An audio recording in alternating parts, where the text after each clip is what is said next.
ચલો આપણે જોઈએ છીએ એક્ટિવ પેસિવ. આનું ગુજરાતી આપણે જોયું હતું કર્તરી કર્મણી વાક્ય રચના. એક્ટિવ એટલે થાય કર્તરી અને પેસિવ એટલે થાય કર્મણી. અંગ્રેજી ભણતા પહેલા આપણે ગુજરાતીમાં કર્તરી કર્મણી વાક્ય રચના જોઈએ. દાખલા તરીકે હું એમ કહું કે હું હોમવર્ક કરું છું. આમાં હોમવર્ક કરવાનું કામ હું કરું એટલે આ કર્તરી વાક્ય રચના કહેવાય, કે જેમાં કર્તાનું મહત્વ વધુ હોય ને કર્તરી વાક્ય રચના કહેવાય. હવે જ્યારે આપણે આનું પેસિવ કરીએ અને બે રીતે પેસિવ કરી શકો. એમ કહી શકો કે હોમવર્ક મારા દ્વારા કરાય છે, અથવા એમ પણ કહી શકો કે મારા દ્વારા હોમવર્ક કરાય છે. બે રીતે બોલી શકો, બે રીતે કર્મણી વાક્ય રચના બનાવી શકાય. હવે વાત એવી છે કે અંગ્રેજીમાં કેવી રીતે આપણે વાક્ય રચના બનાવશું. તો અંગ્રેજીમાં એવું હોય કે કર્તરી વાક્ય રચનામાં પહેલા કર્તાને રાખવાનો છે અને કર્મણી વાક્ય રચનામાં પહેલા કર્મને રાખવાનો. એટલે આપણે આવી રીતે જ અંગ્રેજીમાં બનાવશું. હવે અમુક નિયમો છે જે આપણને ખબર હોવી જોઈએ. એક્ટિવ માંથી પેસિવમાં ફેરો ત્યારે ધ્યાનમાં રાખવાના નિયમો. એટલે કે તમે સ્ટેપ પણ કહી શકો કે કયા કયા સ્ટેપ આવે. પહેલા નંબરનું સ્ટેપ, સૌ પ્રથમ ક્રિયાપદ ગોતો. પહેલા તે ક્રિયાપદ શોધવાનું કામ કરવાનું. ક્રિયાપદ કઈ રીતે મળશે? કઈ તો દીધું ક્રિયાપદ ગોતો. ક્રિયાપદ મળે કઈ રીતે? જો હકાર સાદું વાક્ય હશે તો સામાન્ય રીતે બીજા ક્રમ ઉપર હશે ક્રિયા દર્શાવતો શબ્દ. જો આ વાક્ય નકાર હશે તો નોટ પછી હશે ક્રિયાપદ. આપણે આ બધી વાત કરીએ છીએ સામાન્ય રીતે, એમ નહીં સમજવાનું કે બધી જગ્યાએ આમ જ હોય. અમુક જગ્યાએ વાક્યરચનામાં ફેરફાર હોઈ શકે. જો પ્રશ્નાર્થ વાક્ય હોય તો ત્રીજા ક્રમ ઉપર ક્રિયાપદ જોવા મળશે. Do you help me? Do સહાયકારક પહેલા નંબર ઉપર, યુ કરતા ને હેલ્પ ક્રિયાપદ. તો જો પ્રશ્નાર્થ વાક્ય છે તો ત્રીજા ક્રમ ઉપર આપણને ક્રિયાપદ જોવા મળશે. આ વાત થઈ ક્રિયાપદને કેવી રીતે શોધવું. પછી જો વાક્ય મોડલ ઓક્ઝિલરી વાળું આવે, shall, will, can, could, would, should આવા શબ્દો વાળું આવે તો એના પછી ફરજિયાત ક્રિયાપદનું મૂળરૂપ હશે તો એમ પણ આપણે ક્રિયાપદ શોધી શકીએ છીએ. હવે ક્રિયાપદ શોધાઈ ગયા પછી કામ શું કરવાનું? તો આ જ ક્રિયાપદને આપણે પ્રશ્ન પૂછશું, કોણ? ક્રિયાપદને કોણથી પ્રશ્ન પૂછતા આપણને જે મળે એને આપણે કહેશું કર્તા. ક્રિયાપદને શુંથી પ્રશ્ન પૂછતા જે મળે એને કહેશું કર્મ. અને ક્રિયાપદને કોનેથી પ્રશ્ન પૂછતા જે મળે એને કહેશું ગૌણ કર્મ. હાલો જવાબ આપો. ગૌણ કર્મની અંદર વ્યક્તિ હોય કે ન હોય? હોય. તો ગૌણ કર્મની અંદર વ્યક્તિ આપ્યો હોય છે આપણને. હવે વાત છે કે ક્રિયાપદ શોધાઈ ગયા પછી, કર્તા અને કર્મ શોધાઈ ગયા પછી ક્યારેક ક્યારેક હોય વાક્યમાં એક કર્તા આપ્યો હોય, ક્યારેક ક્યારેક હોય વાક્યમાં કર્મ બે આપ્યા હોય તો કોઈ પણ એક પણ કર્મ આપી શકે. એ ક્યારે શું કરવું હમણાં આગળ જોઈએ આપણે. પહેલા ત્રીજા નંબરનું સ્ટેપ જોઈ લઈએ. પછી કાળ ઓળખવાનો. કાળ કેવી રીતે ઓળખશું એને એક ચાર્ટ હમણાં બતાવીએ આપણે. કાળ ઓળખશું. કાળ નક્કી કર્યા પછી એનું સહાયકારક ક્રિયાપદ મૂકવાનું. એક વસ્તુ યાદ રાખી લે, કાળ ઓળખાઈ જાય પછી કોઈ દિવસ એક્ટિવ માંથી પેસિવમાં આવો કાળ ફરે નહીં. કાળ કોઈ દિવસ નથી બદલવાનો. હું હોમવર્ક કરું છું, મારા દ્વારા હોમવર્ક કરાય છે, હતું થઈ જાય નહીં, હશે એમ પણ થાય નહીં. એ ગુજરાતીમાં પછી કર્તરીનું કર્મણી કરતા હોય કે પછી અંગ્રેજીમાં એક્ટિવનું પેસિવ કરતા હોય, કાળ ફેરવાનો નથી. ડાયરેક્ટ ઇનડાયરેક્ટમાં આવો ત્યાં કાળ ફરે પણ એક્ટિવ પેસિવમાં કાળ ન ફરે. એનો મતલબ એમ થયો કે અહીંયા એમિઝાર આપ્યો હોય તો એમિઝાર જ રાખવાનો, પણ ડાયરેક્ટ ઇનડાયરેક્ટમાં એમિઝાર આપ્યો ત્યાં વોઝ વેર કરી નાખવાનું. ત્યાં કાળ ફરે છે, અહીંયા કાળ ફરતો નથી. બીજી વસ્તુ, કાળ ફરતો નથી પણ ફરજિયાત ક્રિયાપદનું કેવું રૂપ મૂકવું પડશે? આપણે V3 મૂકવાનું. શું મૂકવાનું? V3. ક્રિયાપદનું ફરજિયાત V3 રૂપ મૂકો એટલે પેસિવ ડન તમારું, સમજી લો. આગળ વધીએ. કર્તા અને કર્મ આ બેની જગ્યા બદલી નાખવાની, ઉલટા સુલટા કરી નાખવાના, કર્તાને કર્મની સ્થાને ને કર્મને કર્તાની સ્થાને મૂકવાનો થાય છે. છેલ્લું સ્ટેપ આપણું એ છે કે અન્ય શબ્દ જેમ છે એમને મૂકી દેવાના. વધારાના શબ્દ રેગ્યુલરલી આપ્યો હોય, લાસ્ટ નાઇટ આપ્યો હોય, લાસ્ટ વાળા, રેગ્યુલર વાળા, એવરી વાળા, કોઈ પણ શબ્દ જે જગ્યા હોય એમને મૂકી દો. કર્તા પાછળ મૂકશું આપણે, તે કર્તાની આગળ શું લાગશે? બાય લાગશે. અને બાય પછી કર્તા મૂકશું, આ કર્તા કર્મની વિભક્તિ વાળો આવે. એનો મતલબ એમ થયો કે જો વાક્યની અંદર શરૂઆતમાં આ આપ્યું છે એ પાછળ જાય છે તો આ નું શું થઈ જશે? બાય મી થઈ જશે. ચલો આગળ વી આપ્યું છે, વી અમે, તો અમારા દ્વારા એવું કહેવા માટે શું કરવું પડશે? બાય અસ કરવું પડશે. ચલો યુ આપ્યું હોય, યુ, તો યુ માં કઈ ફેરફાર થતો નથી, બાય યુ નું બાય યુ જ રહેશે. રેડી? અને જો આપણને હી જોવા મળે તો હી નું કર્મની વિભક્તિ થઈ જશે બાય હિમ. અને સી આપ્યું હોય છે, સી, તો એનું થઈ જશે બાય હર. અને જો ઈટ આપ્યું હોય તો ઈટ નું ઈટ જ રહે, બાય ઈટ. તો એક વસ્તુ તમે નોટિસ કરો, આ કર્તરી વિભક્તિ હતી, આ કર્મની વિભક્તિ મુજબ થયું. પ્રોનાઉન વાળા ચાર્ટમાં જેમ આઈ, મી, માય, માઇન, માય સેલ્ફ આવે એવી રીતે આ બીજી લીટીનું છે, મી, અસ, યુ, હિમ, હર, ઇટ. અને છેલ્લો શબ્દ ધ્યેય આપ્યું હોય, ધ્યેય, તો એનું થઈ જાય બાય તેમ. કર્તાની કર્મની વિભક્તિ બેની આ વસ્તુ ખાસ યાદ રાખશો. અને જો કોઈ વ્યક્તિનું નામ આપ્યું હોય તો નામમાં ફેરફાર નહીં કરવાનો, નામનું નામ જ રાખવાનું.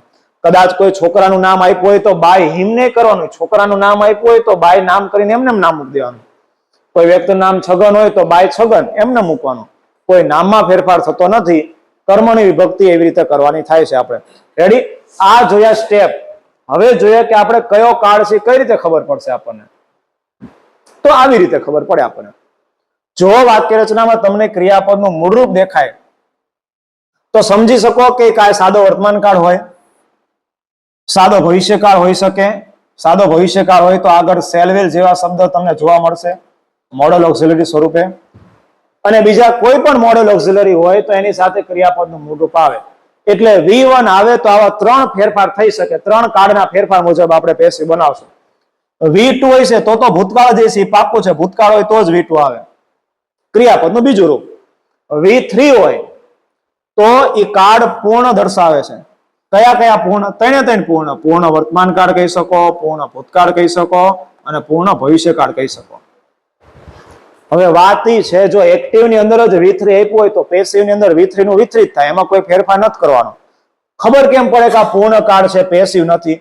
તો જ્યારે એક્ટિવ વોઇસ નું વર્તમાન કાળ, ભૂતકાળ કે ભવિષ્યકાળ હોય ત્યારે એની સાથે શબ્દો વપરાણા હોય. he have, has, had, shall have, will have, આવું વપરાણ હોય તે પૂર્ણ કાળ હોય. ING જોઈએ. કોઈ પણ ક્રિયાપદનું ING સ્વરૂપ ચાલુ કાળ દર્શાવતું હોય, ચાલુ વર્તમાન કાળ, ચાલુ ભૂતકાળ અથવા ચાલુ ભવિષ્યકાળ. આ બધું આપણે જોઈએ છીએ, એક્ટિવ વોઇસ ના ક્રિયાપદ જોઈએ છે આપણે. અને છેલ્લે વધ્યું V5 એટલે કે સાદો વર્તમાન કાળ. એ ક્રિયાપદનું SKS રૂપ દર્શાવે, ફરજિયાત એક જ કાળમાં આવે, ખાલી સાદા વર્તમાન કાળમાં, બીજે ક્યાંય ઉપયોગ થતો નથી. જેવી રીતે V2 ખાલી સાદા ભૂતકાળમાં આવે એવી જ રીતે V5 ખાલી ને ખાલી સાદા વર્તમાન કાળમાં આવે છે. આટલા ફેરફાર છે. હવે એક પછી એક કાળ જોતા જવાય. આપણે પહેલા કાળ જોવો છે આપણે સાદો વર્તમાન કાળ. તો સાદા વર્તમાન કાળની અંદર એક્ટિવ વોઇસમાં શું આવે અને પેસિવ વોઇસમાં શું આવે ચેક કરીએ. એક વખત ખાલી વાક્યરચના લખી છે, પછી વાક્યરચના લખવાની જરૂર નથી. આપણે કર્તા પ્લસ કા ક્રિયાપદનું મૂળરૂપ આવે V1 આવે, અથવા ક્રિયાપદનું V5 અને V5 એટલે કેવું રૂપ આવે? SES વાળું રૂપ આવે. અને પછી કર્મ આવશે, પછી અન્ય શબ્દ. એ અન્ય શબ્દ એટલે કે કાળ સૂચક શબ્દ અહીંયા પણ આવે, અહીંયા પણ આવે, કોઈ પણ જગ્યાએ આવી શકે, એનું નક્કી નહીં, વાક્યરચના મુજબ ડિપેન્ડ કરે. હવે એમ જોઈએ કે આ વાક્યના સાદા વર્તમાન કાળનું હકાર વાક્ય છે, પણ નકાર બનાવવું હોય તો હવે જો વાક્યને તમારે નકાર બનાવવું હોય તો સહાયકારક ક્રિયાપદ હોવું જોઈએ. જો ન હોય તો મૂકવાનું. સાદા વર્તમાન કાળ પાસે સહાયકારક ક્રિયાપદ વધારાના એડ કરવાના થાય તો એ બે જ છે, કાડુ, કાડસ. આ વાક્યનું એક ઉદાહરણ લઈએ. I play cricket. હું ક્રિકેટ રમું છું, આ સાદો વર્તમાન કાળ કહેવાય. આ કર્તા છે, આ ક્રિયાપદ છે V1 અને કર્મ છે હું શું રમું છું? ક્રિકેટ રમું છું. આવી રીતે એક વાક્ય તો સેટ થઈ ગયું. હવે જો આ વાક્યને તમારે મૂળરૂપ જ મૂકવું પડ્યું, કેમ ખબર પડી? તો એના માટે આપણી પાસે એક મસ્ત મજાનું કોષ્ટક છે. આઈ, વી, યુ, ધેય અને બહુવચન, અને આ બાજુ હી, સી, ઇટ અને નામ એકવચન. સાદો વર્તમાન કાળ થોડો કન્ફ્યુઝિંગ એટલે લાગે છે કારણ કે બધી વસ્તુ બબે બબે સ્વરૂપે આવે. ક્રિયાપદ બે, સહાયકારક ક્રિયાપદ બે, ડુ ડઝ, અને જો પાસે છે એવું કેવું હોય તો આપણી પાસે શબ્દમાં પાછા બે હેવ, બધું ડબલ ડબલ છે.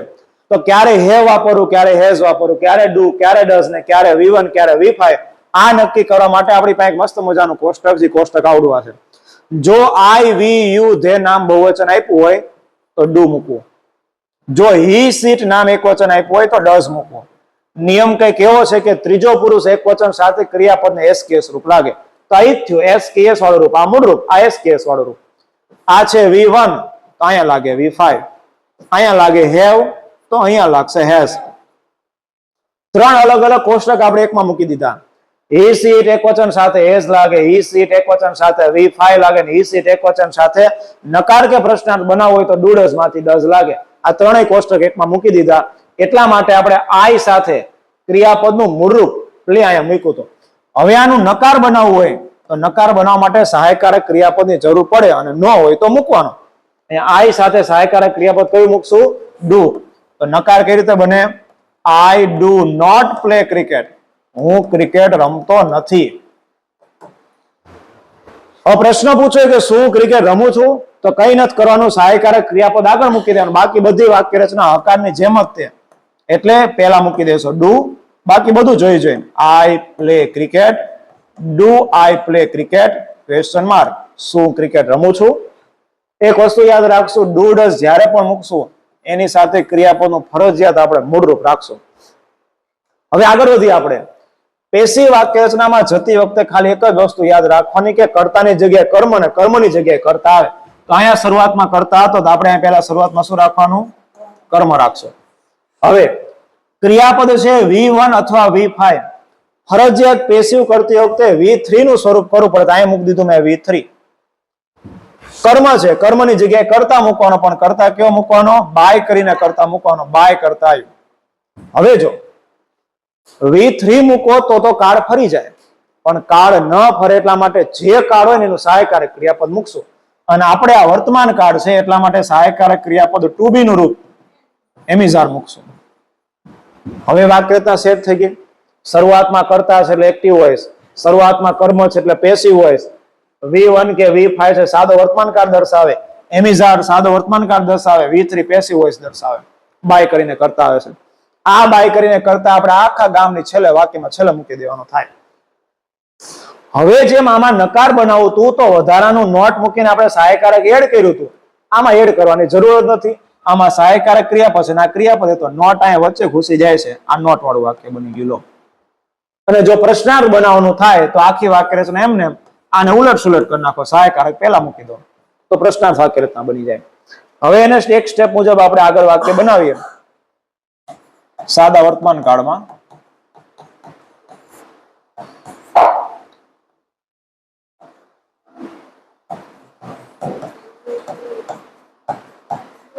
Sejalben watches TV. સેજલબેન નામના કોઈ વ્યક્તિ ટીવી જોવે છે. હવે અહીંયા ક્રિયાપદને એસકેએસ એટલા માટે લાગ્યું કારણ કે આ નામ એક વચન છે. સાદા વર્તમાન કાળમાં નામ એક વચન હોય તો એસ કે એસ લાગે. ફરીથી સમજીએ કે પહેલું જ કામ કરવાનું ક્રિયાપદને ગોતવાનું. આપણા સ્ટેપ મુજબ ચાલે તો પહેલું કામ છે ક્રિયાપદને ગોતવાનું. જ્યારે પણ તમને કોઈ ક્રિયાપદ મળી જાય, ક્રિયાપદ છે ને વાક્યના બાપા છે, મેન છે, એ ખબર પડી જાય એટલે તમને બધી ખબર પડી ગઈ. આ જ ક્રિયાપદ હૃદય કહેવાય, મુખ્ય બાબત કહેવાય. ક્રિયાપદને તમે કોણથી પ્રશ્ન પૂછો તો તમને કર્તા મળે. આ જ ક્રિયાપદને તમે શુંથી પ્રશ્ન પૂછો તો મુખ્ય કર્મ મળે. ક્રિયાપદને કોણેથી પ્રશ્ન પૂછો તો ગૌણ કર્મ મળે, જે વ્યક્તિ વાળું હોય. ક્યારેક ક્યારેક વાક્યમાં એવું હોય કે આ બે કર્મ આપ્યા હોય, તો ક્યારેક ક્યારેક વાક્યમાં એવું કે આ બે માંથી ગમે એક કર્મ પણ આપ્યું હોય. એક વાક્ય અત્યારે લઈએ આપણે, જેઠાલાલ ટપુને છોટી દયા કહે છે.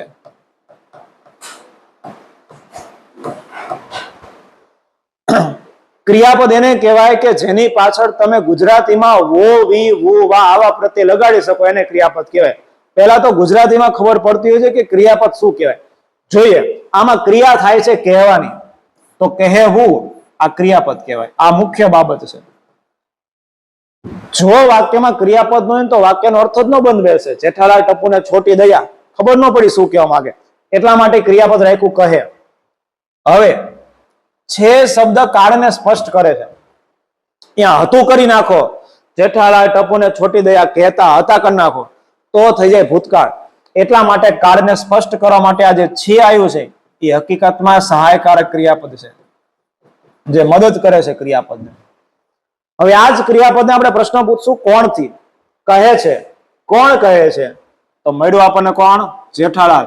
આ જેઠાલાલ ભાઈ ક્રિયાના શું થઈ ગયા કહેવાય? કર્તા થઈ ગયા કહેવાય.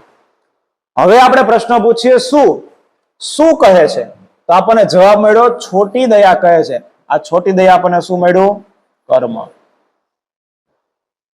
ફરી પાછો આપણે પ્રશ્ન પૂછીએ શું આપણને ગૌણ કર્મ આપ્યું છે? જોઈએ ગૌણ કર્મ આપ્યું. ગૌણ કર્મ માટે આપણે કોનેથી પ્રશ્ન પૂછવો પડે? કોને કહે છે? ટપુને કહે છે. ટપુ જે છે એ ગૌણ કર્મ થયો. આ કર્મ વધારાનું કર્મ ગૌણ કર્મ કહેવાય. તો તમે એ જોયું કે તમે ક્રિયાપદ ઉપરથી બધી જ વસ્તુ શોધી શક્યા. ક્રિયાપદ, કર્તા, કર્મ, સહાયકારક ક્રિયાપદ, ગૌણ કર્મ બધું જ મળે જો તમને ક્રિયાપદ મળે તો. વધી આગળ આપણે. તમારા સેજલબેન ટીવી જોવે છે, આ ક્રિયાપદ છે. આ V5 છે એટલે કે સાદો વર્તમાન કાળ. શું જોવે? ટીવી. ટીવી કર્મ થયું. કોણ જોવે? સેજલબેન. સેજલબેન કરતા થયા. ક્રિયાના કરનારને કરતા કહેવાય. હવે આ એક્ટિવ વોઇસ હતું. આપણે પેસિવ વોઇસ કરવું હોય ગુજરાતીમાં તો એમ થાય કે ટીવી સેજલબેન દ્વારા જોવાય છે, આવું કેવું પડે. કર્તાની જગ્યાએ કર્મ મૂકશું. સેજલબેન નામની જગ્યાએ મારે મૂકી દેવાનું ટીવી. હમણાં આપણે એવું જોયું કે V1 કે V5 આપ્યું હોય સાદા વર્તમાન કાળમાં તો પેસિવ કરતી વખતે ફરજિયાત V1 કે V5 નું V3 રૂપ કરવાનું. જે કાળ હોય એનું સહાયકારક ક્રિયાપદ મૂકવાનું ભૂલવાનું નહીં. એમ ઇઝ આર ટુ બી નું રૂપ. તો જો આપણે V5 તો આપ્યું જ છે, હવે જે કરવાનું એમ ઇઝ આર V3 કરવાનું. ટીવી એક વચન છે એટલે ઇઝ મૂકશું. આનું V3 થાય વોચ્ડ. તો નામની જગ્યાએ આપણે કર્મ મૂકી દીધું, ક્રિયાપદની જગ્યાએ ઇઝ વોચ મૂકી દીધું. હવે વારી આવી ટીવીની. ટીવી કર્મ કે મારે તો કરતા મૂકવાનું. હવે સેજલબેન પાછળ વયા જશે પણ આગળ લાગશે બાય, એટલે થઈ જશે બાય સેજલબેન. એક જ છે. ડન. તો આપણે કર્તાને પાછળ મૂકી દીધો. ટીવી સેજલબેન દ્વારા જોવાય છે. હવે કેવું વાક્ય લે કે જેની અંદર ગૌણ કર્મ આપ્યું હોય.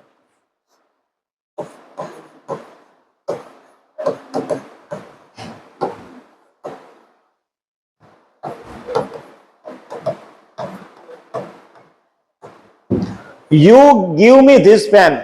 તું મને આ પેન આપે છે. રેગ્યુલર ઘટના છે, સાદો વર્તમાન કાળ છે. તું મને દરરોજ આ પેન આપે છે. આ કે કેવું વાક્ય કહેવા માંગતા હશે. તો આની અંદર આપણે પહેલું એ કામ કરીએ કે ક્રિયાપદ ક્યાં છે? give. ક્રિયાપદ કહેવાય. આ ક્રિયાપદનું મૂળરૂપ છે. આ ક્રિયાપદ છે. કોણ આપે? તું. આ કર્તા કહેવાય. શું આપે છે? પેન કે આ પેન? આ પેન આખો શબ્દ છે. આ કર્મ કહેવાય. જોઈએ આપણને ગૌણ કર્મ આપ્યું છે. કોને આપે છે? મને. મને. આ ગૌણ કર્મ કહેવાય. અહીંયા તમે એ જોઈ શકો છો કે ગૌણ કર્મ કોઈ વ્યક્તિ વાળો છે. મી, મને. આ વ્યક્તિ વાળો ગૌણ કર્મ છે. હવે બે રીતે વાક્ય બનાવી શકો. કર્મની વાક્યમાં કર્મ પહેલા આવવું જોઈએ. કર્મ આવડો મૂકો તોય ચાલે ને આ મૂકો તોય ચાલે. પહેલા આપણે શું વાળું કર્મ છે મુખ્ય કર્મ એનાથી બનાવવાની ટ્રાય કરીએ. તો આ કરતા છે, મારે એની જગ્યાએ કર્મ મૂકવું પડે એટલે ઉલટ સુલટ થઈ જાય. ધીસ પેન મારે પહેલા મૂકી દેવાનું. This pen. આમે આ યુ ની જગ્યાએ મેં કર્મ મૂકી દીધું, પાછળથી આગળ લઈ દીધો. હવે ક્રિયાપદ છે V1. હમણાં જોયા હતા કે V1 કે V5 હોય તો એનું એમ ઇઝ આર ગમે તે રાખવાનું, પછી V3 મૂકવાનું. ધીસ પેન નામ એક વચન એટલા માટે મારે ઇઝ મૂકવાનું. This pen is. હવે મારે મૂકવાનું V3 give. તો give ના આપણને રૂપ ખબર હોવા જોઈએ. give v1, gave v2 અને given v3. તો this pen is given. આટલું રૂપ કરી નાખ્યું, આ સહાયકારક રૂપ મૂકી દીધું, v3 નું સ્વરૂપ મૂકી દીધું.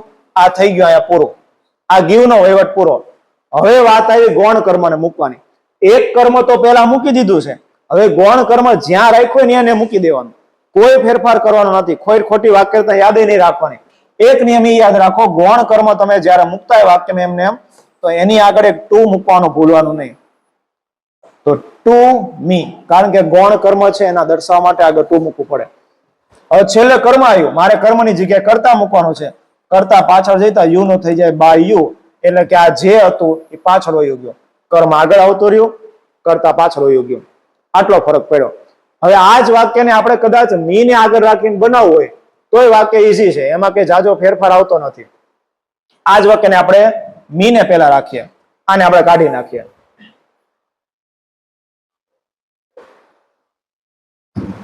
પહેલા મી ને આગળ લાવીએ યુ ની જગ્યાએ. હવે આપણને એ ખબર હોય કે આય હતું, પાછળ ગયું તો મી થઈ ગયું હતું, બાય મી થઈ ગયું હતું. પણ મી આગળ આવે તો આય થઈ જાય, કારણ કે કર્તાના સ્થાને આવ્યું તો મી થઈ ગયું આય. યુ ની જગ્યાએ મેં આય મૂકી દીધું. સેમ વસ્તુ હમણાં એ લખ્યું તો આપણે એમિઝાર v3 કરવાનું. આ ગીવ નું ગિવન કરશું, પણ આય સાથે એમ રાખશું, આઈ એમ ગિવન. આ ગિવન છે v3, આઈ એમ ગિવન. મી તો મૂકવા નથી, મી આગળ આવતું રીતું. હવે વધુ પાછળ ધીસ પેન એમને મૂકી દેવાનું, ધીસ પેન. અને છેલ્લે વહી જશે કર્તા, એ કર્તા છે યુ, તો કે by you. I am given this pen by you. મને આ પેન તમારા દ્વારા આપવામાં આવી છે. ઓલું એમ બનતું હતું કે આ પેન તમારા દ્વારા મને આપવામાં આવી છે. ફરક કઈ નથી, એકમાં ગૌણ કર્મ પહેલા લાવ્યામાં અને ઓલામાં કર્મ પહેલા લાવ્યા હતા. હવે જો શીખવા જેવી બાબત ઈ છે કે માનો કે તમને આ બીજું ક્યાં કામ લાગે, આ તમને એડિટિંગમાં કામ લાગે, જે આપણે સુધારા વધારા કરતા એમાં કામ લાગે.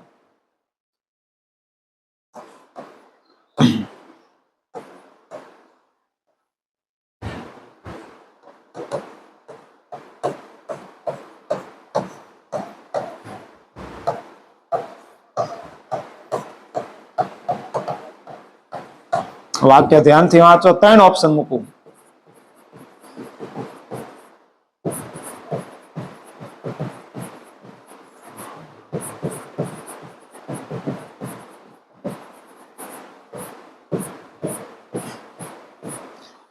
I am punished in school for my behavior. I am punished in school for my behavior. And I am punishing in school for my behavior. 3 છે. પેલા જોતા એટલી ખબર પડી કે આ ક્રિયાપદ છે, બધે બધા એક જ ક્રિયાપદ અને કઈક સજાની વાત થાય છે, એટલી ખબર પડી. પનિશ એટલે સજા. જો આ તો ક્રિયાપદનું મૂળ રૂપ થયું પનિશ. આ પનિશ્ડ એ v2 અથવા v3 કોઈ પણ હોઈ શકે. અને પનિશિંગ આ ક્રિયાપદનું v4 એટલે કે ing વાળું સ્વરૂપ છે. હવે એમ સાથે શું આવે ને એક નિશ્ચિત વસ્તુ હોવી જોઈએ. આપણે ગમે ત્યારે વાક્યમાં તમને એમ, ઇસ કે આર દેખાય તો જો એની સાથે તમે ક્રિયાપદનું ing રૂપ વાપરો તો મતલબ થાય ing એટલે ચાલુ અને એમિઝાર એટલે વર્તમાન કાળ. તો કયો કાળ થઈ ગયો? ચાલુ વર્તમાન કાળ. પણ કેવું વોઇસ? Active voice. જો તમને ક્યારેક વાક્યમાં એમિઝાર દેખાય અને પ્લસ એમિઝાર પછી ing નો દેખાય, તમને v3 દેખાય, તો v3 એટલે પેસિવ અને એમિઝાર એટલે વર્તમાન કાળ. તો કયો કાળ થઈ ગયો? સાદા વર્તમાન કાળનું પેસિવ થઈ ગયું. હું એમ કહું આઈ એમ પ્લેઇંગ અ ગેમ, તો હું એક રમત રમી રહ્યો છું. એમ સાથે ક્રિયાપદનું ing આવ્યું તો ખબર પડી ગઈ આ એક્ટિવ હોય છે, ચાલુ વર્તમાન કાળ દર્શાવે કે હું એક રમત અત્યારે રમી રહ્યો છું. હવે અહીંયા ચેક કરીએ, ખબર કેમ પડે? પહેલું કામ તો એમ સાથે ing પણ આવી શકે અને એમ સાથે આવડો v3 પણ આવી શકે. માનો કે આ v3 છે, v2 તો કોઈ દી એમ સાથે આવે જ નહીં, v2 તો હશે જ નહીં. 3 નિયમ વધ્યા, કા v1, v3 અને v4. આપણે વાત કરીએ એમ, જો ચાલુ કાળ દર્શાવો હોય તો v4 આવે, જો પેસિવ વોઇસ દર્શાવો તો v3 આવે. એમ સાથે કોઈ દી મૂળરૂપ તો આવે જ નહીં. એટલે એક ઓપ્શન તો આપણે એમને ઉડાડ્યો. 2 વસ્તુ વધી આપણી પાસે, કા v3 હશે કા v4 હશે, કા ચાલુ વર્તમાન કાળનું એક્ટિવ વોઇસ હશે કા સાદા વર્તમાન કાળનું પેસિવ વોઇસ હશે. ચેક કરીએ ક્રિયાપદ ગોતીને. ક્રિયાપદ શું થયું અહીંયા? ક્રિયાપદ થયું સજા આપવાનું કામ, સજાનું કામ.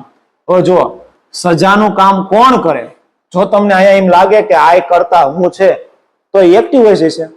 સમજીએ, મારા બિહેવિયર, મારા વર્તન ફોર એટલે માટે, મારા વર્તન માટે સ્કૂલમાં હું સજા કરી રહ્યો છું એમ આવે કે મને સજા કરવામાં આવી એમ આવે?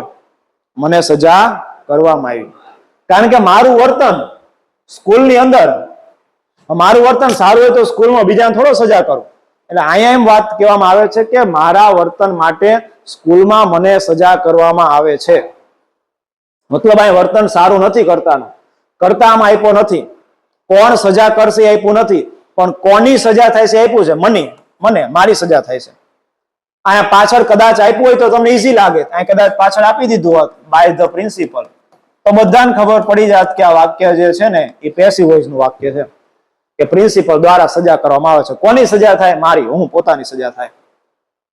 હવે હું મને મારા સ્કૂલમાં મારા વર્તન માટે હું સજા ન કરું, એટલે સજા કરવાનું કામ કરતા આ પોતે નથી કરતો, કરતા પાછળ આપ્યો હોય, કદાચ ન આપ્યો હોય, પણ કઈ ફરક ન પડે. સજા સામેવાળાની વ્યક્તિ થાય છે. આ છે ગૌણ કર્મ, એટલે કે વધારાનું કર્મ, જે પાછળ હતું ને આપણે પેશી માટે આગળ મૂક્યું છે. તો આમાં જવાબ શું આવે? આઈ એમ પનિશ્ડ. મને મારી સ્કૂલમાં, એટલે કે મને સ્કૂલમાં મારા વર્તન માટે સજા કરવામાં આવે છે. તો આ વાક્ય કદાચ એક્ટિવ કઈ રીતે બન્યું હોય છે? ચલો માનો કે આપણે બાય પ્રિન્સિપલને રાખી દઈએ અને આનું મારે એક્ટિવ બનાવવું હોય તો કઈ રીતે બને? હાલો, સજા કરવાનું કામ કોણ કરે? પ્રિન્સિપલ. તો ધ પ્રિન્સિપલ પહેલા મૂકીએ આપણે. હવે આ સાદા વર્તમાન કાળનું પેસિવ છે, એટલે કા V1 આવે કા V5 આવે. પ્રિન્સિપલ નામ એક જ, એટલે V5 આવે, પનિશિસ.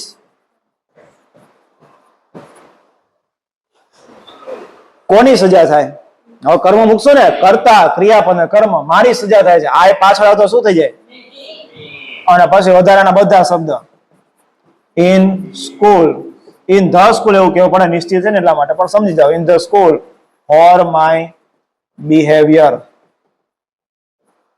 જો હવે વાક્ય તમે જલ્દીથી સમજી શકશો. આચાર્ય મને સજા કરે છે મારા વર્તન માટે સ્કૂલમાં, એટલે કે આચાર્ય મને મારા વર્તન માટે સ્કૂલમાં સજા કરે છે. હવે આ વાક્યનું પેશી બનાવતો તમને બધાને આવડશે. શું સજા કરે છે નથી આપ્યું ને, પણ કોની સજા કરે છે આપ્યું, એટલે ગૌણ કર્મ આપ્યું છે. આ મી આગળ આવતો શું થઈ જાય? પ્રિન્સિપલની જગ્યાએ આઈ. હવે ક્રિયાપદને એસકેએસ સ્વરૂપ લાગ્યું, એટલે એનું એમિઝાર V3 કરવાનું. આઈ સાથે શું લાગે? એમ. અને આનો V3 શું થાય? પનિશ્ડ. હાલો, આનો વહીવટ પૂરો, આનો વહીવટ પૂરો. મી આગળ આવતો રહ્યો. હવે વધ્યું શું? In school. વધારાનું બધું મૂકી દઈએ. In the school for my behaviour. છેલ્લે આ પ્રિન્સિપલ મૂકી દેવાનો, બધાની છેલ્લે કરતા મૂકી દેવાનો. By the principal. તો મને સ્કૂલમાં મારા આચાર્ય દ્વારા સજા કરવામાં આવે છે. આચાર્ય દ્વારા સ્કૂલમાં સજા કરવામાં આવે છે. હવે આ કદાચ ન આપ્યું હોય તો આ વાક્ય તો પેસિવ જ રહે, કારણ કે સજા કરવાનું કામ હું પોતે નથી કરતો. તો જો આ વાક્ય તો હતું અહીંયા. હજુ આવે ખાલી જગ્યા ચેક કરીએ, લાસ્ટ ખાલી જગ્યા ચેક કરીએ. ચલો,